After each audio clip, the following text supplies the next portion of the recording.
Bonjour à tous, aujourd'hui je vous présente Retour sur l'île de l'oubli de Melissa de la Cruz, qui est paru aux éditions Hachette. Donc évidemment ça fait suite à l'île de l'oubli et au film de Disney Les Descendants. Donc on suit toujours les 4 descendants qui désormais vivent dans le royaume d'Oradon avec Ben qui est devenu roi d'Oradon, donc qui est le fils de la Belle et la Bête. Et d'ailleurs Mal, fille de Maléfique, sort avec ce jeune garçon devenu roi.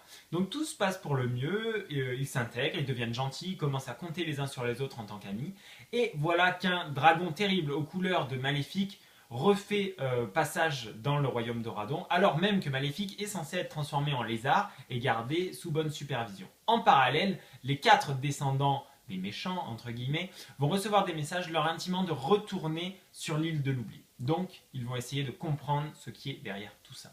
Ce que j'en ai pensé. Donc, c'est clair que c'est un roman pour ados, mais au même titre que le premier, c'est très bien pensé. Je trouve ça génial de suivre les enfants des descendants des méchants, des gentils de Disney. Ça permet de prolonger le rêve. L'écriture est bonne. Melissa de la Cruz, elle fait vraiment de bons romans. C'est fluide, c'est idéal pour les ados. Il y a beaucoup de dialogues, c'est très vivant.